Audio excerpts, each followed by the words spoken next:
song by Janice Mitchell. You'll want to lead us in song? Yes. Okay, so today we are going to sing God Bless America. We're going to sing it quite fast so you don't run out of breath at the end of the phrase here. And remember, the pitch I'm going to give you is blah, blah, blah. So listen to the pitch. Here we go. You're a grand old flag, you're a high-flying flag, and forever in peace may you wave. You're the emblem of the land I love, the home of the free and the brave. Every heart beats true under red, white, and blue, where there's never a boast or brag. Finish. But should old acquaintance be forgot, keep your eye on the grand old flag. Thank you. The pledge, Ted? Yes. To follow that, face the flag. I pledge Allegiance to the flag of the United States of America and to the republic for which it stands, one nation under God, indivisible, with liberty and justice for all. And our invocation today is by Roy Diadica. Bow our heads, please. Father, we just thank you for this crowd, wonderful crowd, this wonderful day in Knoxville, Tennessee. We look forward to when the Big Orange hit the field. We look forward to the college students going back to school with a new purpose. We look the teachers and the students all going back to their schools. We pray for travel mercies. Father, we just have forces that are working against our Constitution and our freedoms. We just pray that you would work with us in a peaceful way to resolve that problem. We thank you for our Rotary and for our Rotarian purpose. We pray that you would not only help us here, but worldwide, and help resolve the problems we have in this world. We thank you for the food, for the nourishment, for your service. We pray this.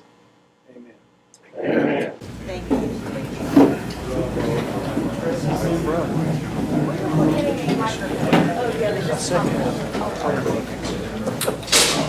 All right, service update. Shannon, can you give us a mobile meals update?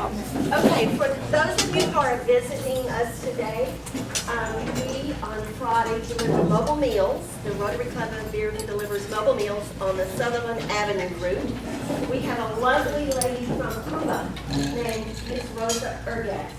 And she told me today that the reason this country, and especially Knoxville, is in such terrible shape, listen up, Mayor, is that we don't have music in our hearts, we don't have anywhere to go dancing, and we don't play musical instruments. So, Bruce, wherever you are, she expects you to show up on her doorstep and take her dancing. All right, okay. And if you'd like to join in with us, just let me know. Thank you. Thank you, Janice. I hope you saw in the newsletter, but in case you missed it, I have put reminders on each of your tables about a new initiative that we've decided to try this year called the Create Hope Box. Our annual theme, RI theme, is Create Hope in the World. And a little bit of how we do that, a lot of how we do that, starts right here in this room by each person doing just a little. So our first benefactor for this quarter is going to be the Florence Crittenden Agency. As you all know, Nancy Christian, one of our members, is the CFO or CEO and president there. And she provided a short list of some items that would be helpful to them in creating hope in those individuals' world that are struggling. So go through your house. If you spring clean, just do it again. Next week there'll be a donation box on the table, and if you have used games, used anything on there, used duffel bags, it's most of what she has on the list can be gently used. So it makes it very easy to kind of give someone else some stuff that maybe you don't need anymore. But please take a look at that and let's try to give them a good boost toward creating hope for their world.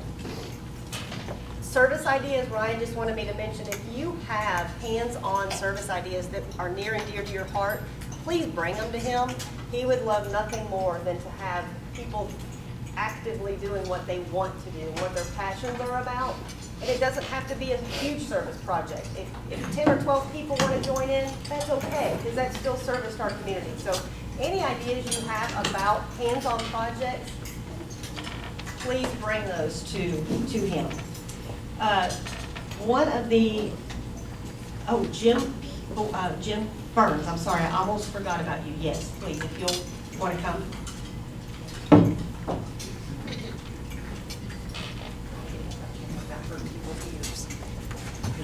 Hello. Those who don't know, I'm the club bookie. And it's all board time again. We just have a few weeks to get. You know the mayor's in the room. Plug your ears. I'm not the sheriff, it's okay. This is one of our fundraisers. So I'll pass this round. Please sign up for as many squares. Again, just quickly, it's $30 per square for the whole season. So there's 15 games, the regular season games, the S&C Championship, the Tennessee Bowl game, and then the National Championship.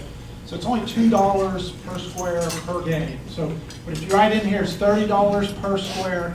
The numbers change every week, so it's totally random. We give away our football tickets, so the halftime and the final of the game win tickets to football games. Those are going to be worth a lot this year, so that'll be a good thing to win. And then we give away money for the weeks that there aren't football tickets. We raise $2,100, I think, is what we raise when you add up what we collect minus the cost of the football tickets. So sign up, don't be shy. We just got a few weeks to get it filled up. Sign up as many as you can. Drew wins most weeks. So I didn't win a single square. well, the Gene Baird Award is whoever wins the most. Gene, you don't remember, Gene won like all of them the first couple of years we did this. We've been doing this about 12 years or so now. So anyways, I'm going to pass it around. Please sign up. Thank you. Steve, every week I have forgotten something in the agenda, and I forgot you. So will you come and do visitors and guests? I know. How did I forget you? I had no idea there was this much interest in wrestling. This is so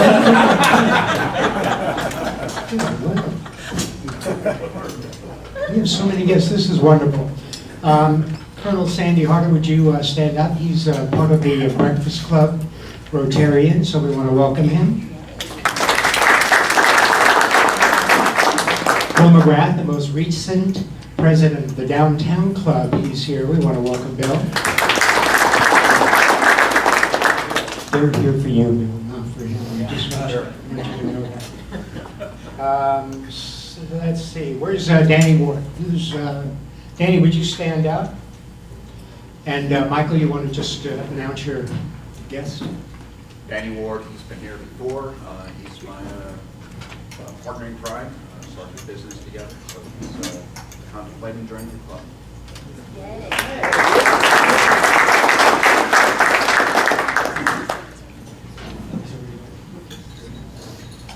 And Paula, are you Paula? I'm Paula. And who? It's Martin's wife. Martin's wife. Okay, well, Martin and Paula, just stand up just for a minute. So Mark is good. We're going to induct him today, and this is Martin's lovely wife. So welcome them here. And where's John Turner? I'm guessing he's with Jim somewhere. Jim, would you stand up and announce your guest? I have a guest here today who needs no introduction. As everybody here knows, he was a member of the club for several years, and then he abandoned us for the sunshine and warmth of Hawaii. John Turner. John Hines, would you share your guest?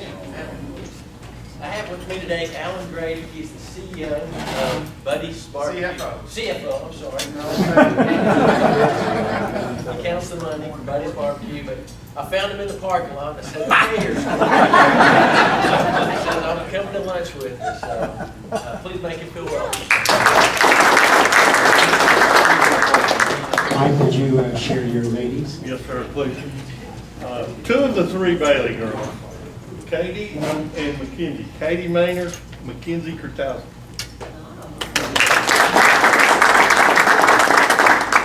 And Dr. Talley, where did I see you? Chris. I got Aaron Fraser with me. Aaron's finishing up his degree and also in real estate, so he's here visiting with us today. Hey, how you going? Mayor, you don't need to speak, you just need to answer questions, I think is what's going to happen. Okay. All right, quickly, let's get the rest of our announcements so we get to some important stuff. Oh, I'm sorry, he was not on the list today. Greg Macioli is also with us. He is a member of the Knoxville Breakfast Club, and he's also our district public image chair. So let's welcome Greg. All right, Lorna, quick fundraising update.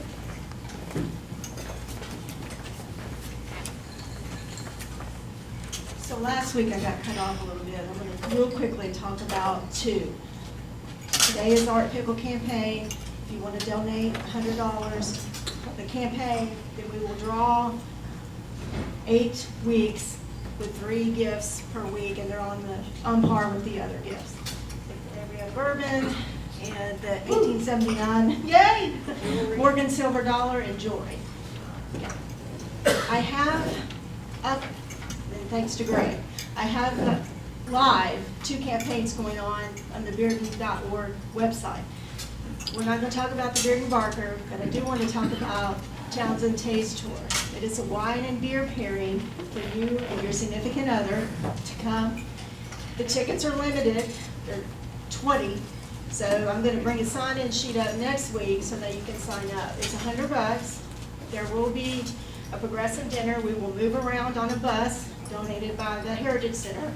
You will also have a 19th century Christmas, because Christmas is our theme. And you will get to see a couple of behind-the-scenes artifacts that I can bring out. And one of them, I don't know if you know who he is, but Black Bill Walker. Anybody know who he is? Well, he supposedly killed 200 bears with this rifle. And many other things. He's well known in East Tennessee for East Tennessee history. We don't have that rifle on display. I know it weighs 11 pounds because I have lifted it, and it is extremely long. But anyways, artifacts like that, it is limited, so you need to sign up next week because it's only 20. I'm going to pass this around. Thank you. Thank you, Lorna. All right, birthdays. Unfortunately, we only have one this week and he's not here. Stuart Anderson's birthday is today. So I hope he's out somewhere celebrating big since he didn't join us today. And if you see Stuart or get a chance to speak to him, please tell him happy birthday. Pack the Park, August 15th, Tuesday. We've sold at least 100 tickets, possibly a little more. The majority of those are being donated to the Boy Scouts of America with Bruce's help. So thank you guys for that, for such a great support of that, event. Ted hopes if you will come and do something that we are all looking forward to and very, very important to our club.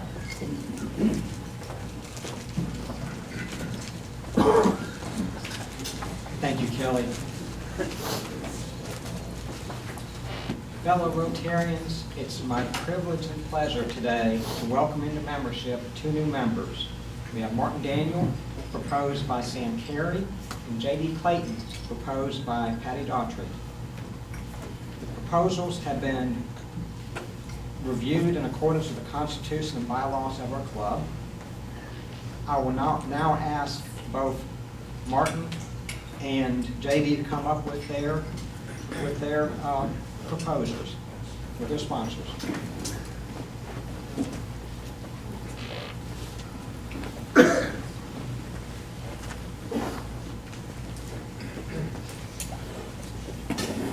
Martin and J.D., we now proceed to admit you into membership into the Rotary Club of Bearden, into the Fellowship of Rotary throughout the world, an organization more than 110 years with approximately 1.2 million plus members in roughly 35,000 clubs throughout the world.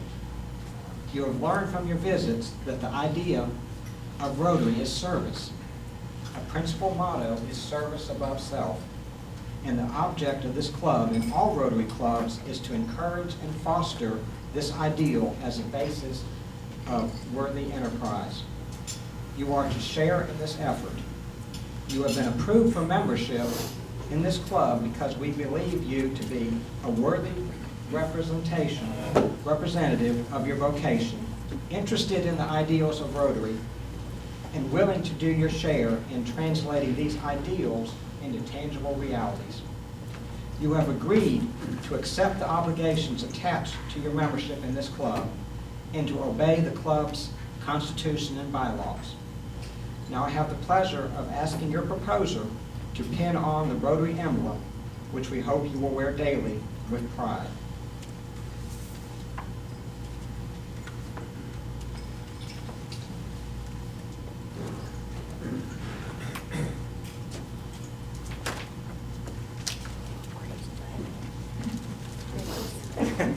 Good luck.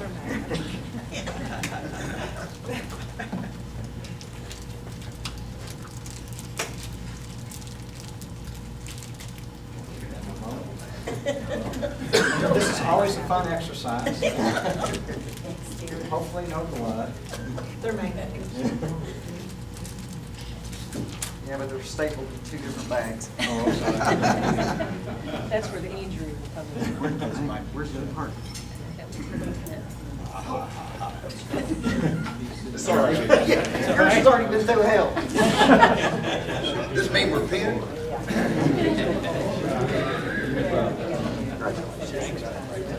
We're going steady. The first rotary pins were of wagon wheels. It was then changed to a gear wheel with 24 cogs and 6 spokes. A group of engineers, though, advised that it would not work without a keyway in the center to attach it to a power shaft. So the keyway was added.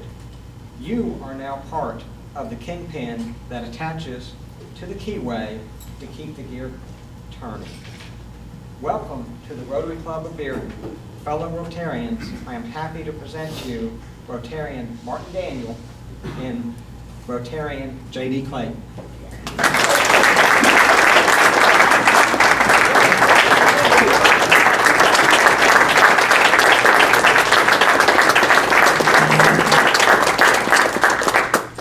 And we also will now give both a chance to give a little background on themselves. Well, good afternoon, everyone, and thank you. It's really my pleasure to be here, and I'm very happy to be a part of this organization now, officially. So, I'm retired now, and I still keep busy. You know, I thought I was going to have some time, but you know what? The time gets picked up just like that. I was in the casino gaming industry and hospitality industry since 1975, and about 3 years ago I said adios to that and took up residency here in Knoxville with my wife. Got the opportunity to see all kinds of things in all different areas of the world, and I met a Rotarian in Australia when I worked over there. And the last place I worked was in Macau, Special Administrative Region of China. And I think I got out of there at the right time. Again, I'm real happy to be here and look forward to serving with you and happy to be part of this group. Thanks.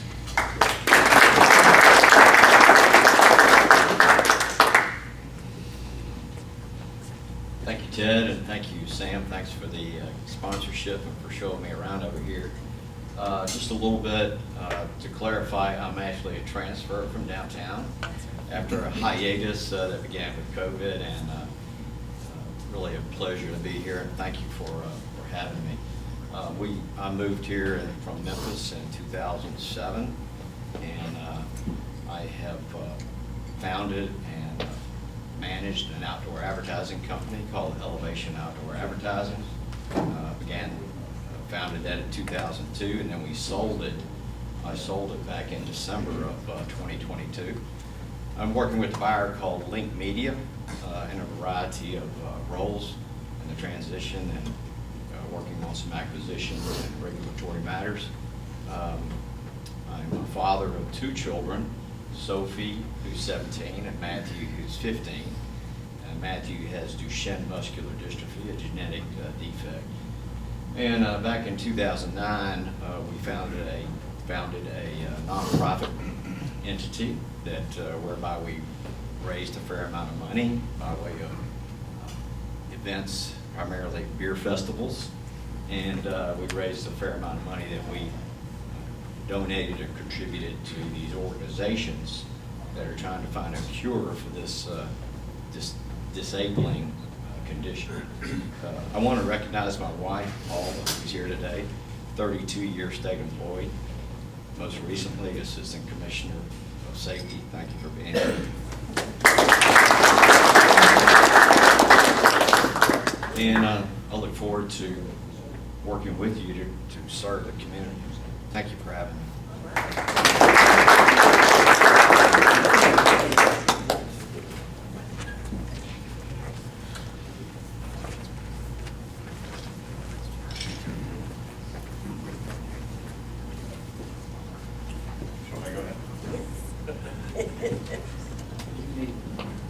Yeah, I was about to say, well, I don't need an introduction. Neither does our speaker today, so I had a bunch of words here, but in order to expedite the process, and Steve Coppman's already taken my joke. So please join me in welcoming Mayor Glenn Jacobs. He took office in 2018. He has done, since that time, he's worked diligently to tell the rest of the world what we already know.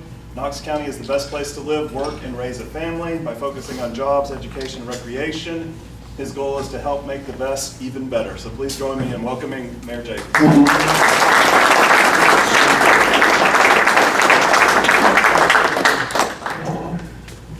Thank you very much. Has any of you guys seen the news today? There is a stunning scientific breakthrough. Doctors are about to perform the world's first brain transplant. But here's the catch, because it's an experimental procedure, it's not covered by insurance. So they've given the patient the option of 3 different types of brain and basically a pay scale for each type. So he can choose from an engineer's brain, which is $100 an ounce, an astrophysicist's brain, which is $200 an ounce, or a politician's brain, which is $10,000 an ounce. When asked why the politician's brain was so much more expensive, the doctor replied, "Do you know how many politicians we have to locate to find an ounce full of brains?" Thank y'all so much for having me here today. I have a couple guests of my own. Justin Bradley, who just stood up. Justin is the Chief Executive Administrative Assistant for the mayor. Is that the title? Yeah. Justin goes pretty much everywhere with me. Spends probably as much time with me as my wife Crystal does, and may have the same opinion of me at times. So thank you for always tolerating all of my idiosyncrasies. And also from Knox County is Mike Danella, who is the county's communication director. So thank you all for being here.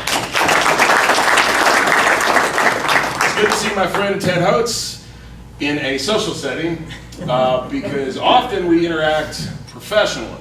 And Ted, of course, is with Pew CPAs, and they are the county's external audit firm. And what that means is when something goes sideways, we call Ted and inform him.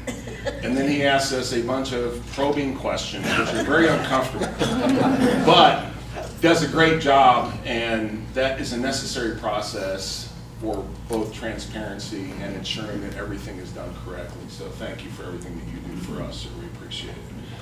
I'd like to give a couple plugs for the organizations that you all were talking about earlier. About once a month, Justin and I go out with volunteers from Mobile Meals and deliver meals, just to kind of keep my finger on the pulse for everything going on and talking with people. One day I was with a volunteer and we knocked on a door and no answer, knocked on it again, no answer. So I'm getting ready to leave, and the volunteer said, generally this person answers the door. They're generally home. I think something's wrong. So I was able to look in through so I was able to look in through the window in the door, and the client was laying down in the middle of the living room floor. So luckily the door was unlocked, so we went in. He had fallen. We helped him up. He almost fell again. Got him in a chair, called 911, stayed there until the ambulance came and took care of him. Odds are that that person could have suffered a much worse fate if the mobile meals people hadn't been there. It was not me.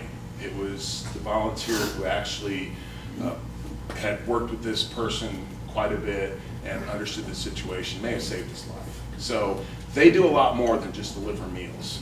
They do wellness checks, they're companions, they do a lot of great stuff. So the delivering meals is important, but also so is all the other stuff that they do. So thank you all so much for supporting them.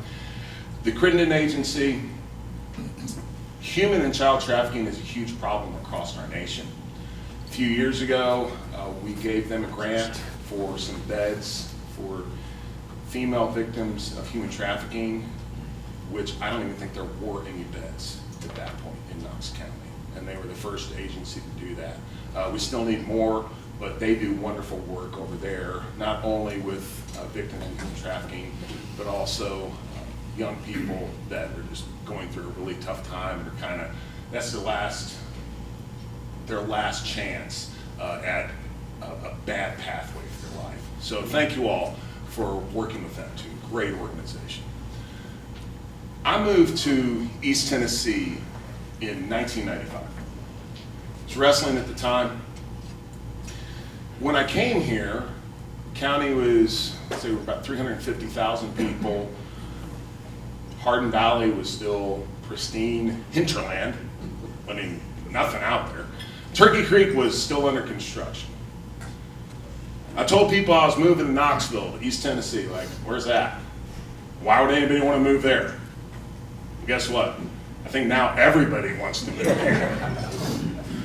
County's about 500,000 people now. Last census, it was just under 500,000. I would be willing to bet it's actually over that.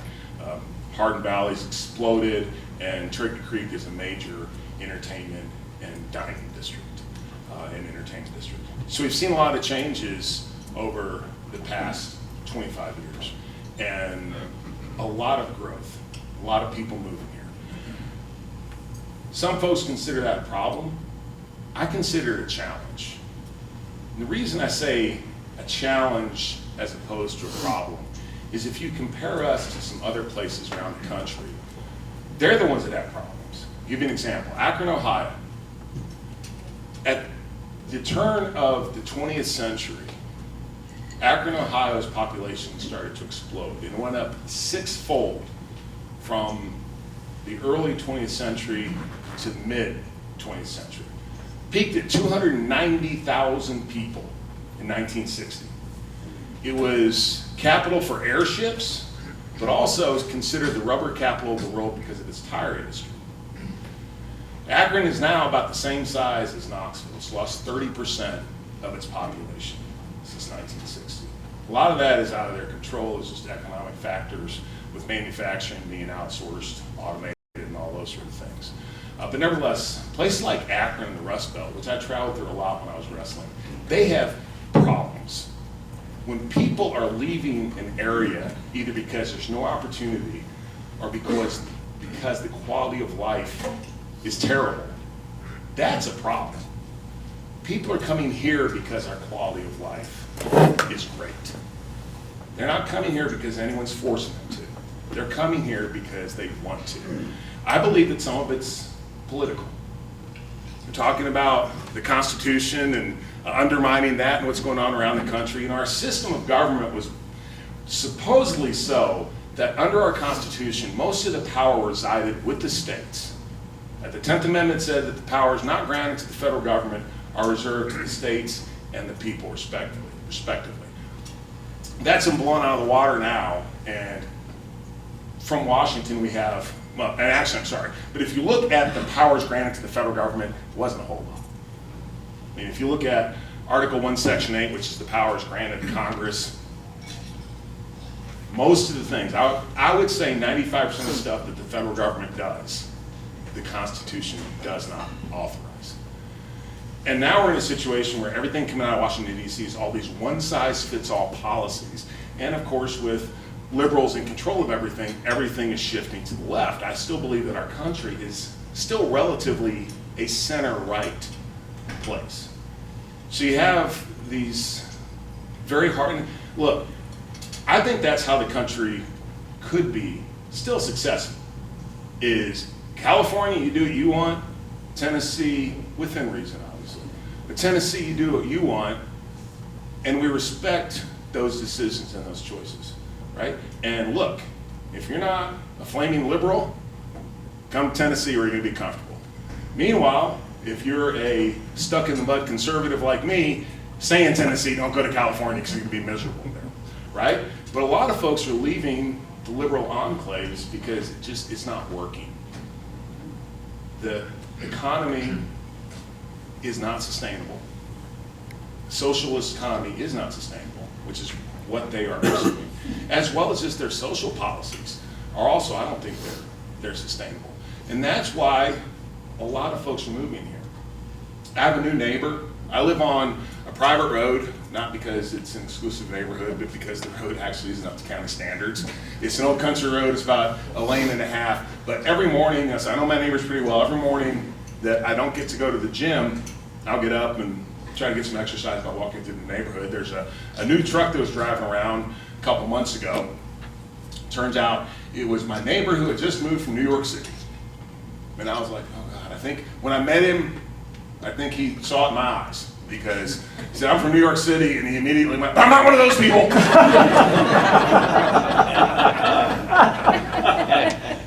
But the reason that he left was he was a public building superintendent, and some of the decisions that were being made about his job and things he had to do, he did not agree with, and he decided to move to Tennessee.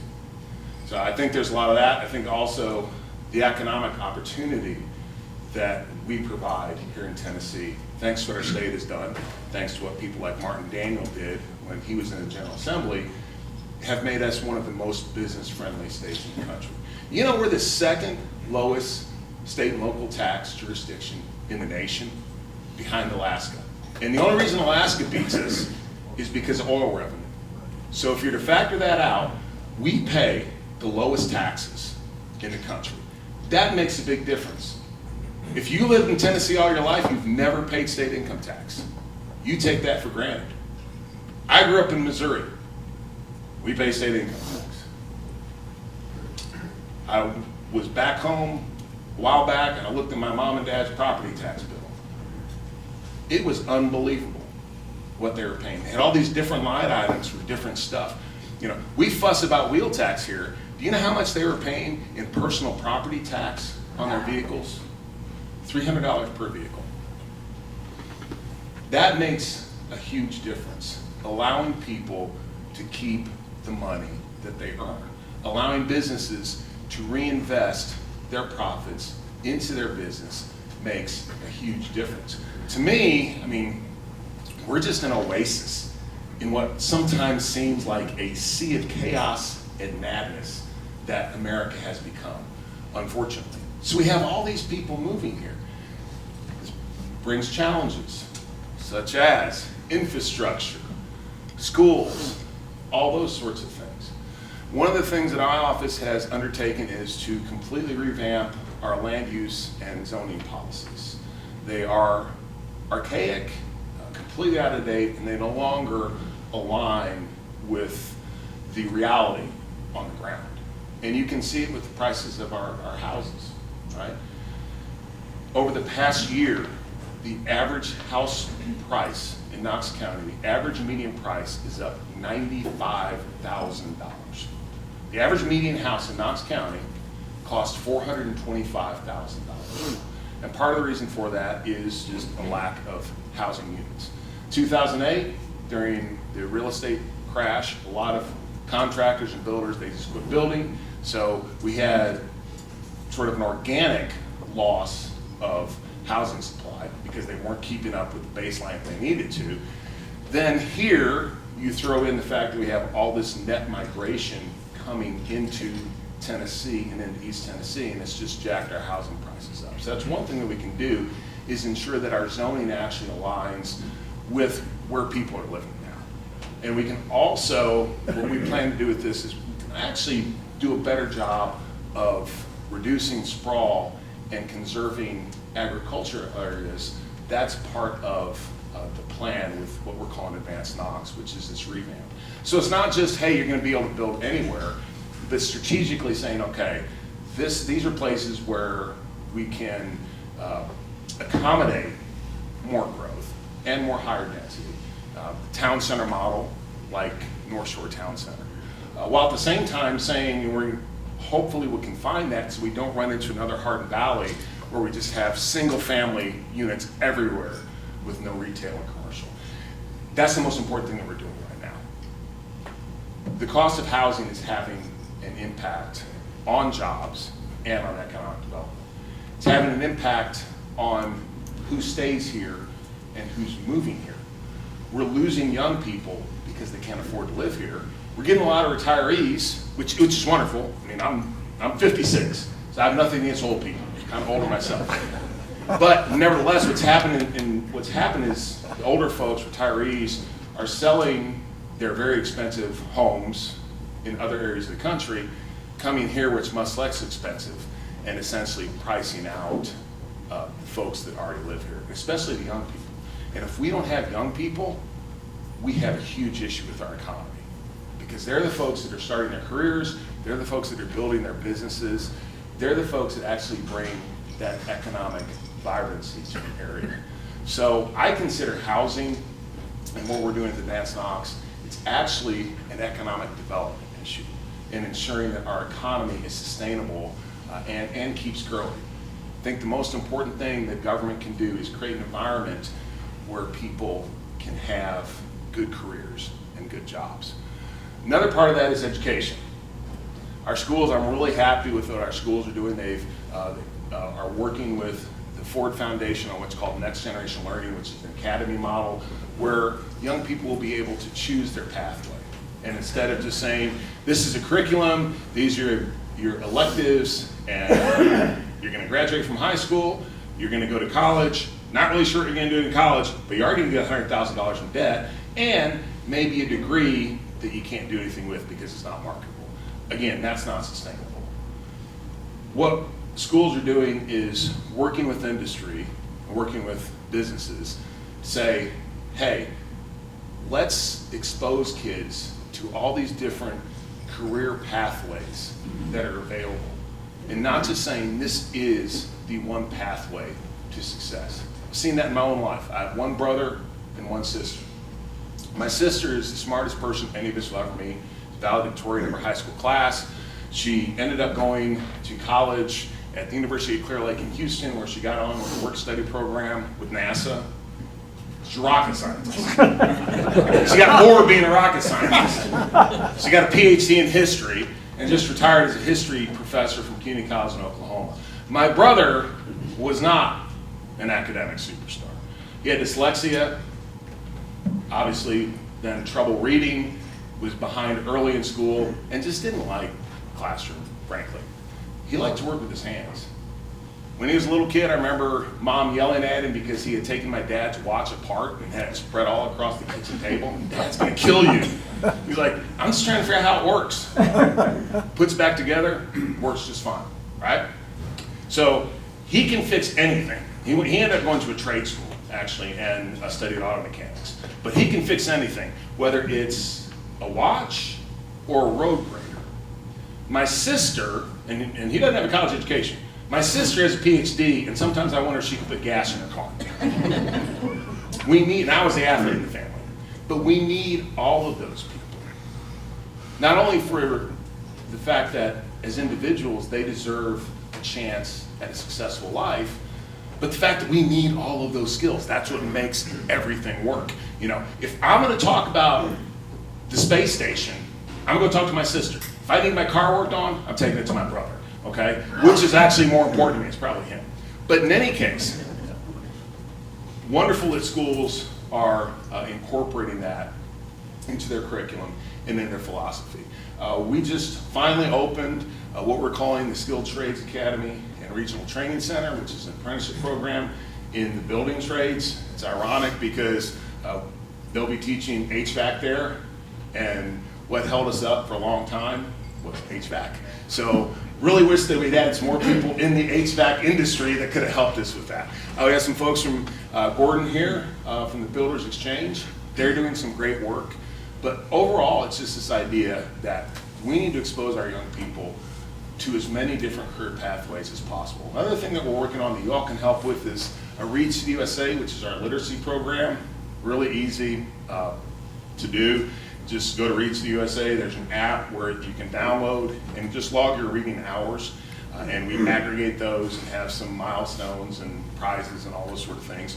The reason that's important is because we're concentrating on increasing the third grade literacy rate. Across the state of Tennessee, we're only at about 33% of our third graders can read on the third grade reading level.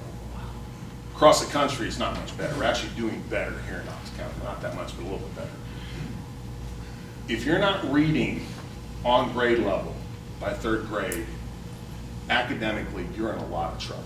Because third grade is when you switch from learning to read to reading to learn. Everything you do throughout your academic career, really throughout life, is based on your ability to read and comprehend. Even my brother, who's an auto mechanic, has to read manuals.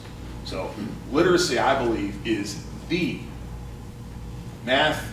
Other things are very important, but I believe that literacy is the foundational academic skill. So we're really happy about that. Again, that's readcityusa.com. Go check it out. And finally, we talked about recreation. The reason recreation is so important is twofold. Not only does it increase our quality of life here, but it also drives tourism. We often think of tourism as kind of being a bonus when it comes to the economy, but tourism is actually the second largest industry in the state of Tennessee. Agriculture is still number one, but tourism is still number two. So a couple of things that we've done is we're working on a clean out of Beaver Creek, which runs all the way from the Halls, Powell area, and we'd like to get Beaver Creek cleared to Melton Hill Lake, which would give us a 41-mile waterway, which would be a premier waterway, probably the best in the southeast. And we've also finally started work, not us, but we started work on the multi-purpose stadium downtown. We're really excited about that because that should help revitalize that area and really drive development and everything there. So there are a lot of good things happening here, and you're standing up, so I assume that I've told some Yeah, so I'm gonna wrap up. Yeah, I'm gonna wrap up. Yeah, I'm gonna wrap. Yeah, no, that's fine. Yeah. Here's the deal. You put a politician in front of an open mic, this is what I'm not gonna bully. But now a lot of good things happening here. We have our challenges. Obviously, every place does. There's no other place that I'd rather live than Knox County in East Tennessee. And really so much of it is due to people like you and this organization. You know, we can talk all day long about whatever. It's not government that makes a community great. It's the people in the community that make the community great. So thank you all for all you do. And yeah, now I'll be happy to take some questions. 4 minutes for questions. Yeah, I'm sorry. Sure. You want me to call? Greg? Yes. I saw your hand first. Okay, so the reading is a big deal, and I talked to elementary school principals, and they can tell the difference between kids who went to preschool and those who didn't. And there's a lot of single family or single parent families. So why can't we start or offer preschool to 3-year-olds and above for those who can't afford? Right. So there's been actually some studies done on universal pre-K, and it is not, the literacy rates are not what is advertised off. I was talking with Bill Dunn, who was a state rep, and now he works with the education department, and that doesn't stick. What I mean by that is the kids come in at a higher literacy level, but it actually diminishes. Nevertheless, child care in general is a huge issue. Again, it's an economic development issue. Okay, when your child care is so expensive that the majority of, like, the second income in the household is actually going towards child. Why would you work? If you don't get to spend any time with your kids and you're paying almost as much to have them go to daycare or whatever as you are making, that doesn't make any sense. So there's some stuff I think the state's doing as far as trying to lift some regulations, and we're working with the United Way as well. They have a program called Bright Start, which does incorporate some pre-K into it. Yeah, but the universal pre-K, it would be great if more kids came in ready. But unfortunately, I think universal pre-K is something that the jury's actually still out on that. That's a great question, thank you. And that's really, and again, that's kind of more of a state issue. We have time for one more, Peter. Yes. Last year, you held the line on taxes, and I appreciate that. What are you gonna do this year? We didn't raise them again this year, and I'm not planning on doing that. You know, with everybody coming here, that's one of the things that people say, we gotta raise taxes. Well, it's not fair to raise taxes on the people that already live here, so that other people, that's the way I think of it, so that other people can move here. And, you know, look, we're not the federal government. We can't print money to pay the bills, which is what they do right now. But what their money printing does is that's what causes inflation. And just like that harms families and harms businesses, it's the same with us. When we look at our bottom line and we're paying so much more for asphalt, so much more for diesel, so much more for gas, so much more in construction costs. I mean, you used to be able to build an elementary school for $12 million. It's 2025 now, easy.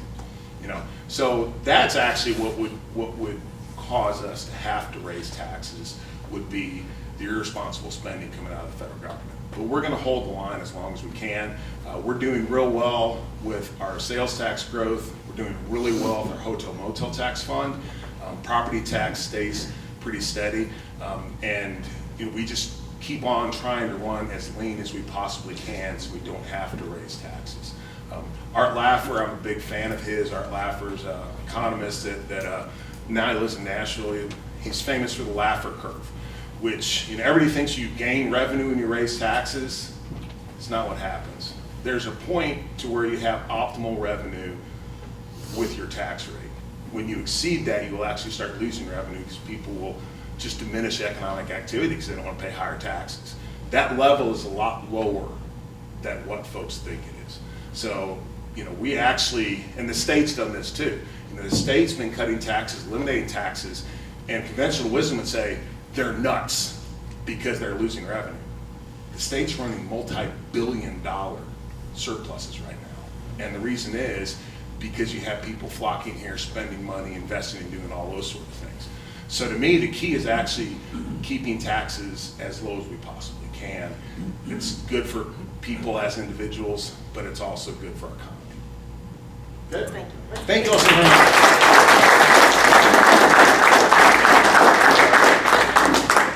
So every week, we donate a book to Pond Gap Elementary School Library at their recommendation. This week's book, Keeper of the Lost Cities.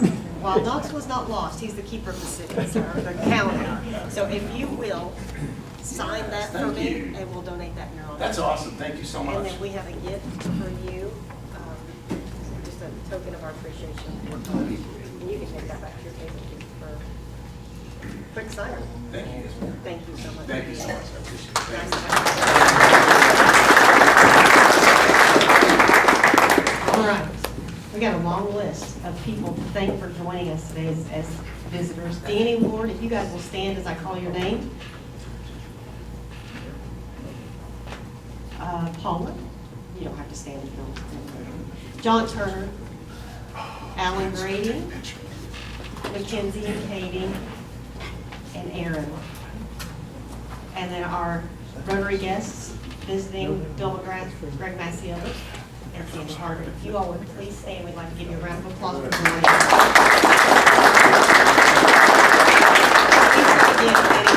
You're always welcome. All right. We're going to do a drawing for the first week of Lorna's Art Pickle campaign. So get your Their names are on right? it. All right, so first prize we're going to draw for is the straight bourbon finished with Maplewood, and it's been signed by Jeff Arnett, who is the master distiller at the company distillery in Townsend. Hope you got all that. Steve Kopman.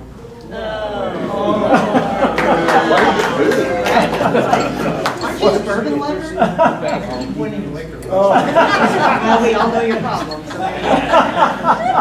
All right, second prize, and being around, never mind. Second prize, an 1879 Morgan silver dollar. Oh, wow. Jim Pugh. 80 wins the dollar. You would think I'm staging this, and I am not. I promise you I'm not. Yeah. Third prize, necklace and bracelet from Spirit of Stone. If Janice Mitchell wins this, I'm giving up. Steve Chansey. Oh, you're my stuff. Congratulations. Final thing before the four-way test. Here's our trivia question, and this is a gimme. Everybody in the room, well, except our visitors, should know this. What city hosted the first Rotary Club? Raise your hand. Gary Eastman was the first one. Chicago. You got it.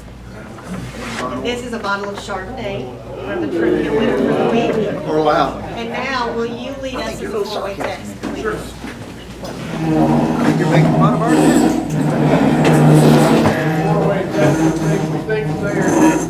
First. Is it true? Second. Is it fair to all concerned? Third. Will it be better? And fourth. Would it be beneficial to all concerned?